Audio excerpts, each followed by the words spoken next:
Hi Facebook friends! I'm going live again and I'm totally in my car right now. Got stuck in a little bit of traffic, but I said I was going to be here at 5:20, so here I am.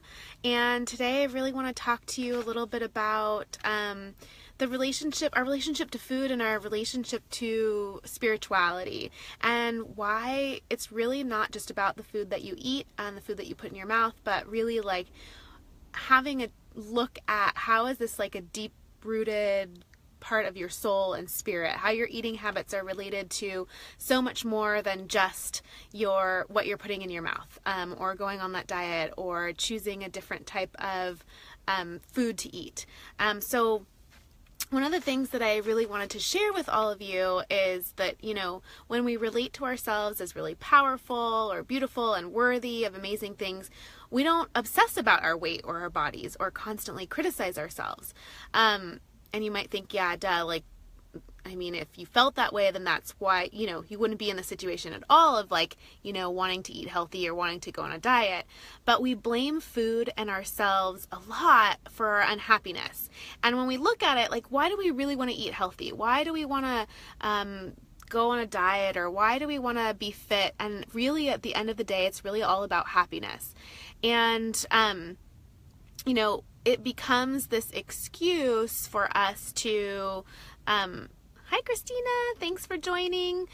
We get this excuse, to not be powerful and to not be beautiful or handsome or worthy of amazing things. And that is, and we just criticize ourselves all the time. So we have criticism and this negativity that we have around why we're eating a certain way, or why we're not eating a certain way, or why we look a certain way or we don't. And all of that obsession about food and our body and ourselves makes you more likely to give up. It makes you more likely to quit your commitment to your health. You're more likely to binge eat things that don't make you feel good, or too much, overeat, when you're not really connected to who you are. So how do we stop that from happening? So I really want to have a conversation about self-worth, and where you place your self-worth, and why it's important to take a look and accept yourself in all areas of life, not just this one area, right? So when we think about health and our well-being, and we think about the way that we treat ourselves, oftentimes we have a focus on one area of our life. So let me just give you an example. You might be putting all of your self-worth in your career, your job, or your business. And when you do that, you work really hard, you barely have time for your friends or your family or for fun, and much less, your health and your well-being. Hi, Marco. Hi, Serena. Thanks for coming on. When you really focus all of your self-worth on your career, your business, then you can get overwhelmed because you put so much pressure on yourself to perform in that particular area of your life. But at the same time, there's something that you get out of that, which is that hi Matt, hi Janina, there's something that you get out of putting all of your energy into your work. And really what that is you have control over your work. You have control over something. And so it becomes really easy to focus all of our attention on our business or our career, because it's something that we can have success with. The second thing that we can put all our self-worth in is in our body and our appearance. So when you think about it, when you put all your attention on your body or on your appearance, really what's happening is you believe that the only way for you to be loved or adored or to be confident and feel good about yourself is really to look a particular way, or to dress a particular way, or to be a certain weight.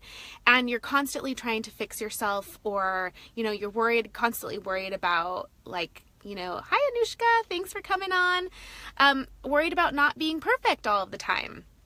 Okay, so there's two things: your body and your appearance, and then your business, your job, and your career. So where else can you focus your self-worth attention? How nice you are, that's one. People pleasing, it's huge. You believe that the only way to be happy is to keep other people happy. So that brings, you bring a lot of value to people by being nice, or how much you help others or contribute to others.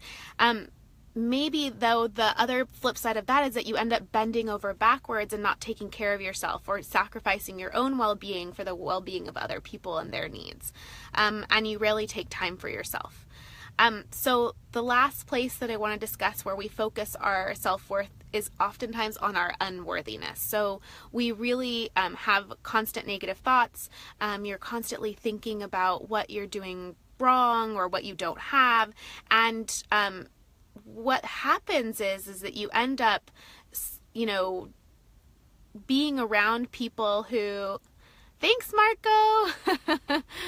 Awesome. I love it. I love it. Okay, so when you focus all of your energy on unworthiness, what ends up happening is you don't feel like you deserve to be treated respectfully, so you spend time with people who don't treat you in a positive way. You might be not taking time to do good things for yourself, self-care, or treating yourself with respect. So when again, there's these 4 areas, and these are just simple things that we focus all of our self-worth on, instead of looking at the whole picture and who we are as human beings, and who we are as, not just a set of characteristics, or not just the way that we look, or not just our employment or our job. And hi, Lindsay. Thanks for joining. Thanks for the like. And so it's really important that we actually begin to really deepen our sense of self, begin to look at ourselves in different ways, develop a connection with source, with the universe, with spirituality, to really begin to develop your self-worth and how you value yourself, and really see yourself as powerful, beautiful, whatever that is. And hi, Lindsay. And really, when we begin to do that, we take our focus off of trying to fix ourselves or trying to eat a certain way. Thanks, Mike. I know I got stuck in traffic, so here I am in my car. So, what I encourage you all to do today is to take a look at where you focus all of your self-worth, right? And take a look at that one area and decide if it's really healthy for you to be focusing all of your self-worth on that one area. And likely it's not. And where you can begin to appreciate yourself, or where you can begin to celebrate your wins in other areas of life, and not focus all of your attention on one area of your life, so that you can start to bring balance. And when we start to bring balance, not only do we feel better about ourselves, we feel better physically, we aren't going to be obsessing about our bodies and our weight and food. We won't have all of these eating habits, emotional eating, binge eating, and all of these things, when you're actually beginning to love yourself, and you're actually beginning to change the way that you perceive yourself. Everything else kind of moves to the background, and you begin to treat yourself with respect. I love it, Janina. Totally is totally a game changer to have a healthy relationship with yourself, and to believe in yourself, and to trust yourself. And all of that comes with food. All of that's really what I do with my clients, is using, thanks, Serena, is really using food in order to transform your life, to be happier, to be more confident, to love yourself, to trust yourself, really be able to tap into your intuition, to have what you want, to be happy, to be joyful. I'm super passionate about this because there's so many ways to eat out there. There's so many ways that you should or shouldn't eat, and it becomes really confusing, and it can be really challenging, and it can actually lead us to not have respect for our bodies or ourselves. And it's really, really important to begin to look at food in a different way, and through that you get to begin to look at yourself, in a much more powerful way.